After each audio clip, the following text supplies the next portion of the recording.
सोचिए दोस्तों, अगर आप किसी ऐसे मंदिर में जाएं जहां आपको भगवान के दर्शन करते समय लोगों की डरावनी चीखें, अजीब अजीब हरकतें और अनदेखी शक्तियों का एहसास हो जाए, तो क्या आप वहां एक पल भी टिक पाएंगे? तो इसका सीधा जवाब है बिल्कुल नहीं। भला ऐसा कौन सा मंदिर होगा जहां डर का एहसास हो जो आपको अंदर से हिला दे? लेकिन राजस्थान के दौसा जिले में स्थित मेहंदीपुर बालाजी मंदिर एक ऐसा ही रहस्यमयी मंदिर है जिसे लोग सिर्फ मंदिर नहीं बल्कि भूत प्रेतों का दरबार भी कहते हैं। श्री बालाजी का ये विश्व प्रसिद्ध मंदिर लगभग सैकड़ों वर्ष से राजस्थान के मेहंदीपुर दौसा पर बसा हुआ है। प्राचीन काल में यहाँ पर घना जंगल हुआ करता था जिसमें कई तरह के जंगली जानवर रहा करते थे। ये मंदिर मेहंदीपुर के दौसा और गंगापुर जिलों के बीच स्थित है। ये एक बहुत ही चमत्कारिक तीर्थस्थल है जो कि दो पहाड़ों के बीच बसा है एवं दुनिया के उन कुछ रहस्यमयी मंदिरों में शामिल है जिनकी कृपा और लीलाओं को देखकर विज्ञान, वैज्ञानिक और शोधकर्ता भी अचंभित है और काफी अध्ययन और शोध करने के बाद भी वो इसके रहस्य को नहीं जान पाए हैं। यहाँ का माहौल किसी सामान्य मंदिर जैसा बिल्कुल भी नहीं है। जैसे ही आप इस मंदिर के अंदर कदम रखते हैं तो आपको चारों तरफ से अजीब अजीब आवाजें सुनाई देने लगती है। कोई जोर जोर से चिल्ला रहा होता है तो कोई जमीन पर रेंग रहा होता है और कुछ लोग ऐसे व्यवहार कर रहे होते हैं जैसे उनके अंदर कोई और शक्ति आ गई हो। ये नजारा इतना असामान्य और डरावना होता है कि पहली बार में आने वाला इंसान अंदर से हिल जाता है। इस मंदिर के पूर्वज गोसाई जी महाराज को एक अलौकिक स्वप्न दिखाई दिया और स्वप्न की अवस्था में ही वो उठकर चल दिए। उन्हें ये पता नहीं था कि वो कहाँ जा रहे हैं। स्वप्न में उन्होंने एक अनोखी लीला देखी कि एक ओर से हजारों दीपक जलते चले आ रहे हैं और उसी तरफ से ही हाथी, घोड़ों की आवाजें भी आ रही है। एक बहुत बड़ी सेना चली आ रही है।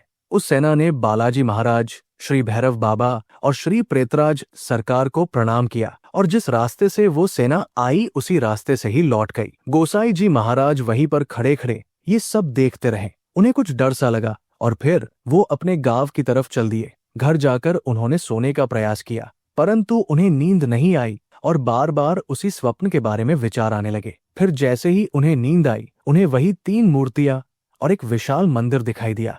उनके कानों में वही आवाज आने लगी जो उन्होंने इसके पहले स्वप्न में सुनी थी और उन्हें ऐसा आभास हुआ कि कोई उनसे कह रहा है कि बेटा उठो और मेरे सेवा कार्य व मेरी पूजा का भार ग्रहण करो। मैं अपनी लीलाओं का विस्तार करूंगा और कलयुग में लोक कल्याण के लिए अपनी शक्तियों से कृपा करूंगा। ऐसा कौन कह रहा था? उन्हें कुछ दिखाई नहीं दिया। ऐसा कई बार होने पर भी गोसाई महाराज ने इस बात पर ध्यान नहीं दिया। तब अंत में श्री बालाजी महाराज ने स्वयं दर्शन दिए और गोसाई महाराज से कहा कि बेटा आप मेरी नियमित से सेवा पूजा करो। प्रभु के साक्षात दर्शन पाकर गोसाई महाराज ने अगले ही दिन स्वप्न में दिखे स्थान और मूर्तियों के पास पहुंच गए जो कि 2 पहाड़ियों के बीच स्थित था। वहां पहुंचकर उन्होंने देखा कि चारों ओर से घंटे, घड़ियाल और नगाड़ों की आवाज आ रही है लेकिन उन्हें कुछ दिखाई नहीं दिया।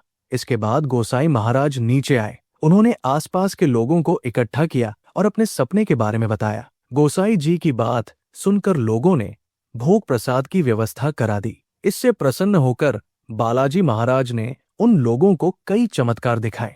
बालाजी महाराज का जहां प्रकट हुए थे, लोगों ने वहां जाकर उन्हें देखकर मन में विचार किया कि क्या ये कोई डरावना सपना तो नहीं। तब लोगों के ऐसा विचार करने से स्वयं प्रकट हुए बालाजी महाराज। तब लोगों को समझ आया कि ये तो साक्षात बालाजी महाराज का ही रूप है। फिर लोगों ने श्रद्धा पूर्वक बालाजी महाराज से क्षमा याचना की।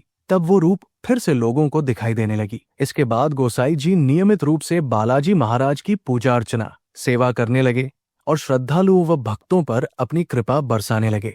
इस समस्त घटनाक्रम और साक्षात दर्शन से स्वयं को धन्य हुआ पाकर गोसाई जी ने प्रार्थना की, हे बालाजी महाराज, मेरी कर्मबद्ध इच्छा है कि आगे आपकी पूजा अर्चना, भोग प्रसाद और सेवा का संपूर्ण दायित्व मेरे ही वंश, मेरी आगे आने वाली पीढ़ियां ही निरंतर करें और उनका परिवार पूरी श्रद्धा और समर्पण के साथ बालाजी महाराज की सतत सेवा में लगा हुआ है। कहा जाता है कि यहाँ हर रोज हजारों लोग आते हैं जो अपने अंदर बसे बुरी आत्माओं, काले जादू या अनदेखी शक्तियों से छुटकारा पाने की उम्मीद लेकर आते हैं। इन लोगों को पीड़ित कहा जाता है और उनका मानना है कि हनुमान की कृपा से ही उन्हें इन शक्तियों से मुक्ति मिल सकती है। मंदिर में होने वाले दृश्य किसी हॉरर फिल्म से कम नहीं लगते, लेकिन यहाँ मौजूद लोगों के लिए ये उनकी जिंदगी की सबसे बड़ी सच्चाई होती है। हर दिन ठीक दोपहर 2 बजे यहाँ एक खास कीर्तन होता है, जिसे इस मंदिर की सबसे महत्वपूर्ण प्रक्रिया माना जाता है। इस दौरान पुजारी मंत्रों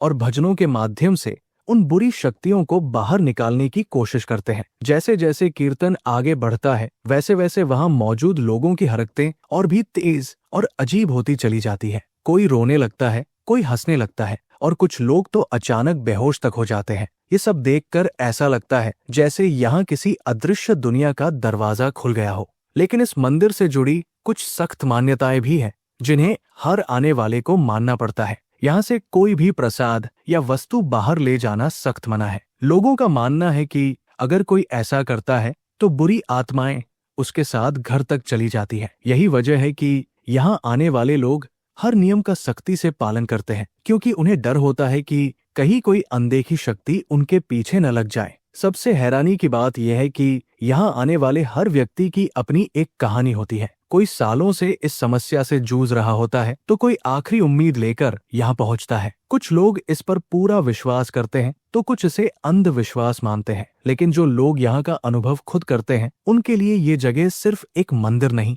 बल्कि एक रहस्य बन जाती है, जिसे समझ पाना आसान नहीं है। कहा जाता है कि जो लोग भूत प्रेत और बुरी शक्तियों पर विश्वास नहीं करते, उन्हें एक बार यहाँ जरूर आना चाहिए, क्योंकि यहाँ का अनुभव उनके सोचने का नजरिया हमेशा के लिए बदल सकता है। दोस्तों, अगर आपको ऐसी ही रहस्यमयी और सच्ची कहानियां पसंद हैं, तो वीडियो को लाइक करें, चैनल को सब्सक्राइब करें और बेल आइकन जरूर दबाएं, क्योंकि यहाँ आपको मिलती है ऐसी कहानियां जो सिर्फ सुनी नहीं बल्कि महसूस की जाती है।